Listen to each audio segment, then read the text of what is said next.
Arrivare nella Val d'Itria e visitare soltanto Alberobello è un sacrilegio verso se stessi. In questo video vi porteremo anche al Loco Rotondo, Cisternino ed arriveremo fino ad Ostuni. Nel nostro giro abbiamo incontrato varie persone, ma l'incontro di Loco Rotondo non lo dimenticheremo mai.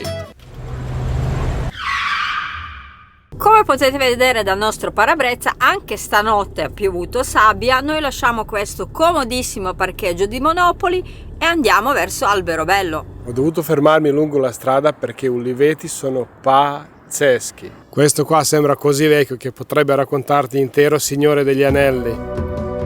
E sono tutti così, tutti così. Ma non è che ho parcheggiato in un posto felice.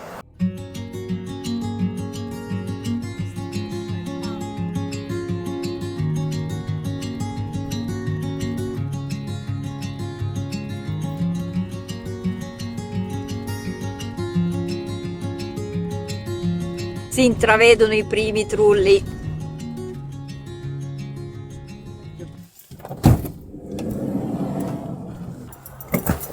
Ogni tanto potremmo ricordarci di avere anche il gradino.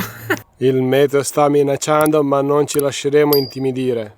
Ed eccoci finalmente arrivati ad Alberobello. Quando siamo partiti tanti ci dicevano: ah sì, Alberobello, tappa obbligatoria. No, non è tappa obbligatoria.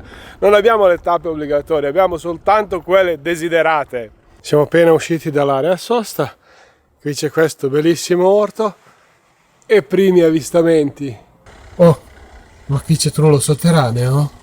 Questo vicoletto è famoso per questi aforismi che sono appesi. Supereroi solo io e te. Io spero di trovare uno che avevo visto online che diceva: per te scalerei le cime di rapa. Se puoi sognarlo puoi farlo. Ho voglia dei tuoi difetti. Ma lei non ha difetti. Lì c'è scritto: un figlio ti cambia anche il ritmo del cuore.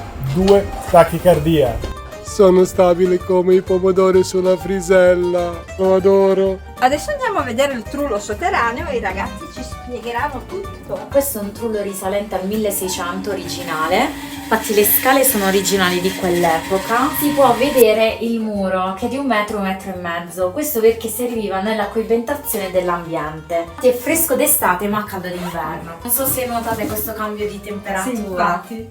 Oh, potete anche costruire il trullo da soli.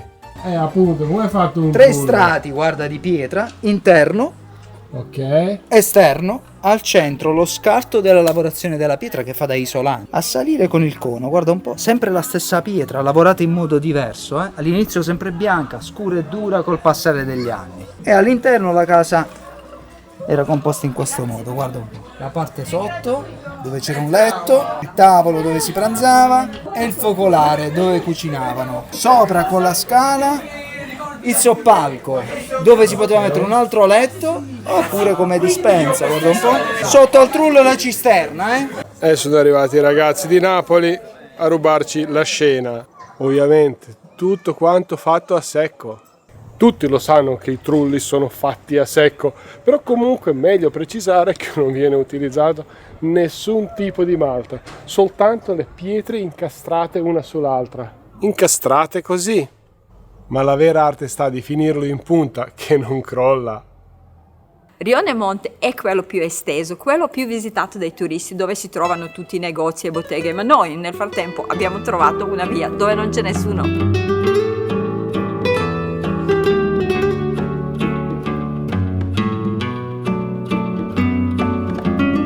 Ma non è la prima volta che noi vediamo i trulli, li abbiamo visti anche in Istria, perché ci sono anche lì, soltanto che sono più piccoli e sono utilizzati più che altro dai pastori.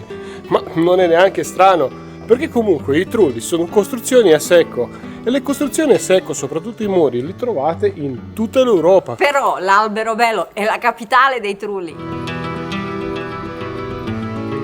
Poi con queste nuvole è uno spettacolo. I tetti terminano con i pinacoli che non hanno le chiare origini. Alcuni dicono che rappresentano i simboli del sole, altri dicono che sono semplicemente le decorazioni per abbellire la propria casa. A me, che ormai ho qualche anno, queste strutture ricordano troppo le case dei Pufi, perché danno proprio quella sensazione non solo di leggerezza, proprio di serenità. E cosa troveremo dietro l'angolo? Wow, tetto bianco! Ma che posto ideale per bere caffè! Sui tetti si trovano vari simboli mistici, esoterici, zodiacali. Alcuni sono facili da decifrare, altri no. Fantastico!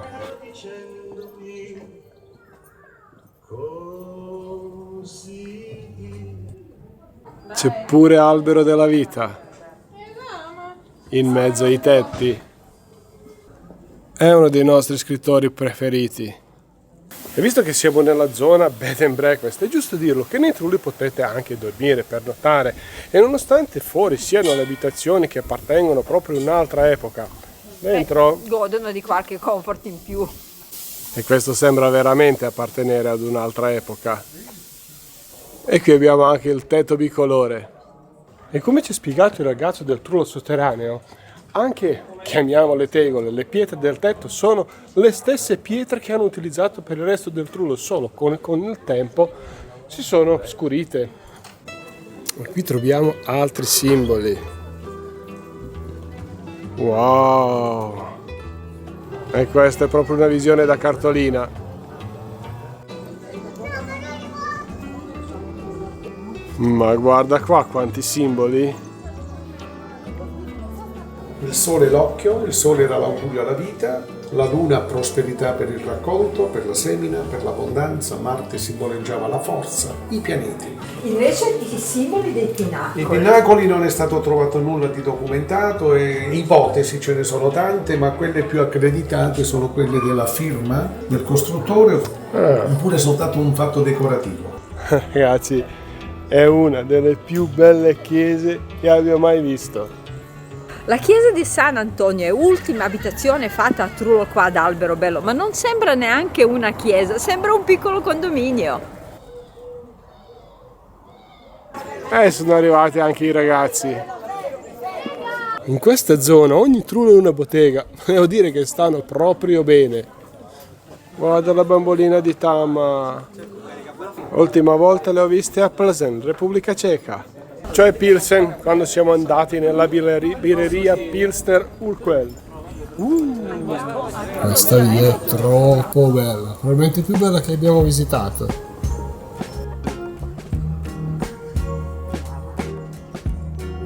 E questo è uno dei punti più carini, con il pozzo e le due bambole, statue.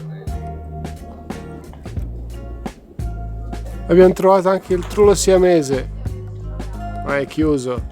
Il trullo siamese è uno dei più antichi esistenti ed è unico trullo che ha il tetto collegato e lì si vede la bravura del maestro che ha fatto questo trullo. L'ha detto proprio bene, perché tutti pensano al trullo siamese, nessuno pensa al povero maestro. Trullo siamese è unico trullo che ha due ingressi in due vie diverse e il perché di tutto ciò è perché c'è una leggenda ovviamente. Ci abitavano due fratelli, il primo fratello si sposò, però la ragazza ahimè si innamorò del secondo fratello. Nessuno dei due fratelli voleva lasciare la casa, allora cosa hanno deciso di fare? Hanno deciso di dividere il trullo in due. Ma che belle! E andando verso Trullo Sovrano abbiamo trovato questi alberi tagliati alla francese, come quelli di Gravina. Si vede che i normanni già li tagliavano così, perché anche loro sono passati di qua. Di Trullo Sovrano siamo riusciti a capire che si chiama Sovrano perché c'ha un altro piano, ma invece non siamo riusciti a capire se è stato costruito con la tecnica a secco come dice il cartello di là o con la malta come dice il cartello di là. Quindi se lo sapete scrivetecelo nei commenti, ma soltanto se lo sapete con certezza. Sotto di noi invece c'è un negozio di antiquariato a quanto pare. E per finire una bella panoramica di Alberobello. Ma prima di tornare nel camper, visto che è un posto molto tranquillo, andiamo a fare la seconda prima colazione. Può dire, eh? E sta per partire la partita di calcio. Ma oggi per la seconda prima colazione non abbiamo preso la brioche, No, il dolce l'ho scelto io, cheesecake al caramello. e vado per il cheesecake. Come il caffè. È una cosa che mi devo abituare, è molto forte, molto molto forte. Se cade sul tavolo rimane il buco. Sì, è vero. Mi addolcisco. Dimmi com'è, dimmi com'è. Mi addolcisco. Buonissima. Cosa ne dici della mia scelta del dolce? Spaziale. Prendere una sola è stata una pessima idea. Ultimo pezzettino. Comunque è nuvolo, ma c'è una luce fantastica. Quello sì, ma comincia a fare freddo.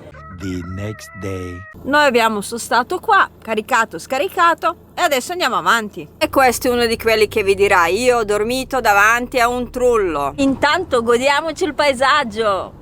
È uscita una bellissima giornata, ma ieri sera è arrivato un vento che ci spostava camper. Per questi giorni danno le previsioni pessime, quindi noi cercheremo di fare almeno un paesino alla volta a partire dal mattino, perché anche stamattina ci siamo alzati un po' più presto, così almeno vediamo qualcosa.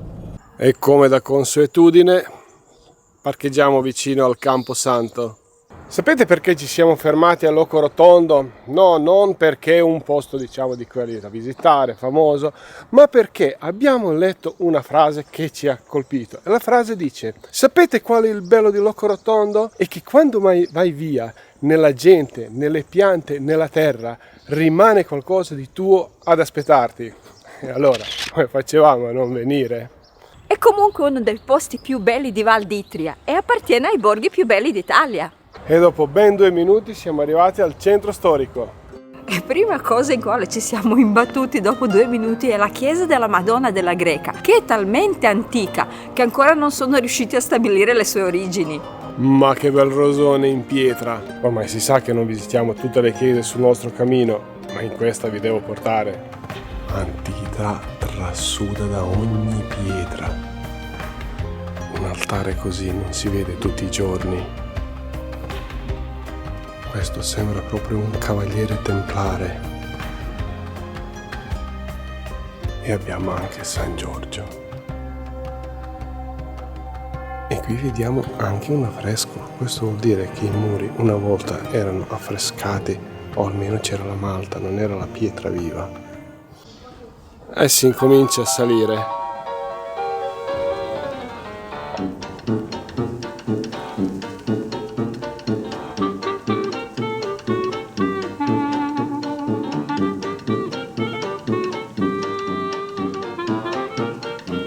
Ma guardate questa scala, vi devo far vedere questo corrimano.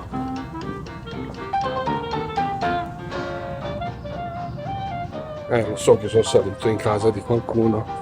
Più che una strada, sembra un set cinematografico.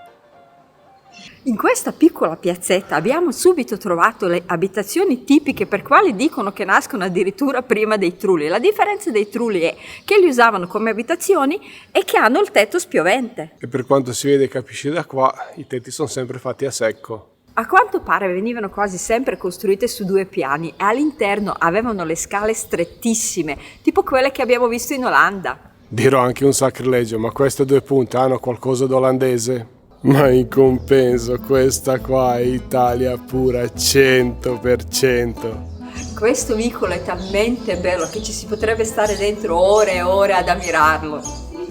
Vi dico la verità, dovevamo scegliere quale strada prendere, ma in un posto del genere scegliere anche cosa vedere per prima è una cosa difficile. Quindi prendiamo questa direzione e dovrò mettermi gli occhiali perché non riesco più a guardare, solo che poi ti fermi ad ogni vicolo. Abbiamo notato che il paese è strapulito, ecco perché.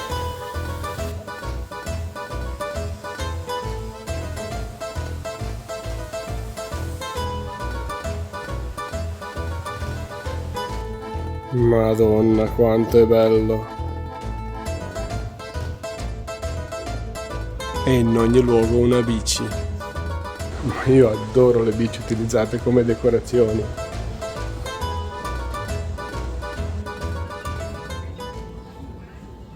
Ma che roba è? Come che roba è? È Palazzo Morelli, costruito dalla famiglia Morelli. Lì sopra si può vedere proprio il stemma della famiglia. L'altra cosa caratteristica di questo palazzo sono i 2 balconcini che hanno le inferriate a forma di petto d'oca che sono tipiche del barocco del sud. E subito sotto la torre dell'orologio abbiamo trovato una bottega d'altri tempi. Ma non è una classica bottega sartoriale, in quanto la storia del sarto è piuttosto particolare. Ma lei da quanti anni lavora qua? Sono da 50 anni. Ho lavorato da Dior a Parigi, ho lavorato per Armani, tutto. Quando finivo di fare i capi tornavo sempre qua, perché a me non piace vivere nelle grandi città. Stavo 3 mesi, 4 mesi, mo a Roma, mo a Firenze, mo a Milano, mo a Parigi, e poi tornavo sempre qua. Io poi non ho mai lavorato per clienti, solo per mia figlia, faccio qualcosa per mia figlia. E questi sono capi che mi invento, faccio, e poi c'è qualcuno che li vuole comprare, li compro. Cioè, questo non è. Qui anche sui muri trovate la storia. Beh, qui ci sono tutte le mie passioni che ho perseguito nella mia vita. Li ho messi tutti qua. Scusate se interrompiamo video, anche se non l'abbiamo mai fatto fino ad ora. Stavo montando il pezzo sul sarto di Locco Rotondo, Leonardo Pastore, detto il Duduzzo. Ed è la persona che ci ha colpito di più in tutto il nostro viaggio in Puglia. E visto che in un minuto è impossibile raccontarvi la poesia di un uomo, vi invitiamo, se andate in Puglia, andate a Locco Rotondo a trovarlo. Infatti lo trovate vicino alla torre dell'orologio, la biblioteca, lui c'ha la bottega sotto. Così fate 2 chiacchiere con lui. Ora, torniamo al video. E siamo arrivati nel salotto della città, piazza Vittorio Emanuele. Non c'è un vicolo che non riesce a catturarti. Visto che siamo nel salotto della città, è giusto prenderci un caffè. A voi. Grazie. Ma perché si chiama Locco Rotondo? In realtà una volta si chiamava Luogo Rotondo, poi è stato cambiato in Locco Rotondo, ma semplicemente perché il centro storico è costruito con i cerchi concentrici. Ma ora, mettiamoci sulla brioscina.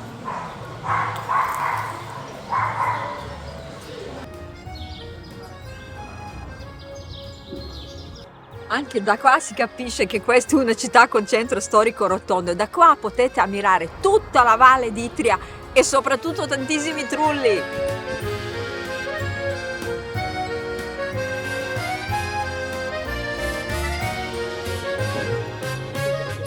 E con questa splendida vista su Valle d'Itria noi vi salutiamo da Locco Rotondo. Ed eccoci tornati. Questa bellissima strada ci sta portando verso Cisternino. E continuiamo il nostro giro nella bellissima Valle d'Itria. Allora il navigatore ci ha mandato in questa bellissima stradina dove ovviamente sono parcheggiate tutte le macchine. Adesso cerchiamo di raggiungere il parcheggio senza fare danni. Oddio, qua diventa ancora più stretto. La strada è bella, dai. Peccato che ci sono quelli parcheggiati dall'altra parte, eppure le bici abbiamo incontrato. Adesso dobbiamo solo decidere se parcheggiare a destra o a sinistra. Abbiamo deciso per questo spottino panoramico.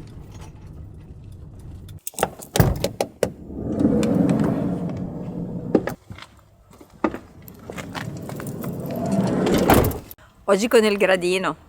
E questa mattina partiamo già con le nuvole.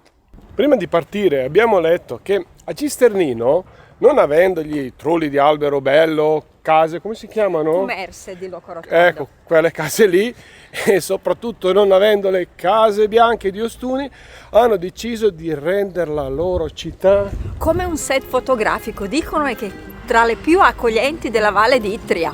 Purtroppo abbiamo beccato lavori in tutta questa via. Ma dall'altra parte la stagione non è ancora iniziata.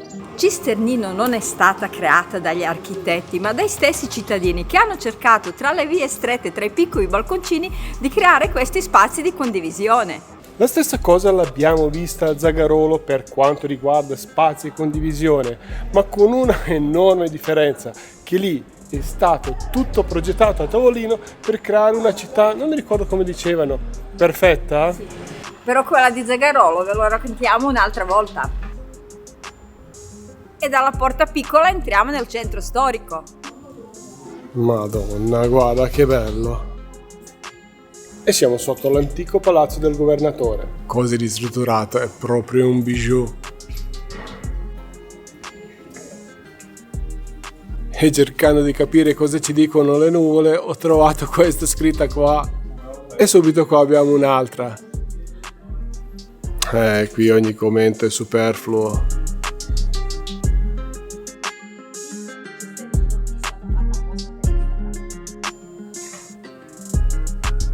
Ora vi faccio vedere quanto è pazzesco questo posto, perché in realtà non ci siamo ancora allontanati dalla porta piccola. E la nostra scoperta degli artigiani pugliesi prosegue qua con questo calzolaio. Anche questo è una delle botteghe storiche. Ciao. Buongiorno! Buongiorno. Ma questa bottega da quanto tempo esiste? Ogni mondiale vinto, aperto papà nell'82, passato a me 2006, tanto tempo. Ah, Due ecco. mondiali vinti. Quindi come facciamo a sapere per i prossimi mondiali? Beh, devi passare di qua e chiedere se ho fatto figli, se ho cambiato gestione, se l'ho passato a mio figlio. Ci rivediamo fra qualche anno. Va bene, sarà fatto. Grazie. Buona giornata, grazie Ciao, a voi, ciao. buone vacanze. E a proposito dell'architettura spontanea, vicoletti, balconcini e spazi condivisibili. Oh, ma un altro negozio storico dal 1927. E questo è come sopra la salumeria. E siamo arrivati? E siamo arrivati in piazza Vittorio Emanuele.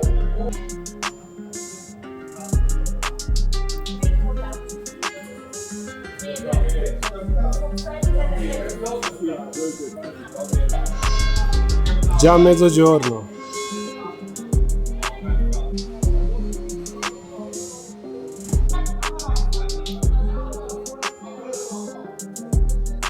Proprio a mezzogiorno abbiamo visto questo.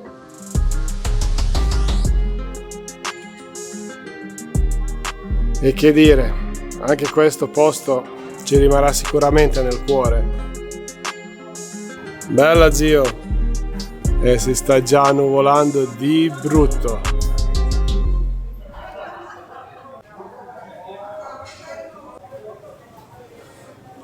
Questo decisamente non è un posto per i vegani. Mi sembra di essere unico svestito in tutta Cisternino.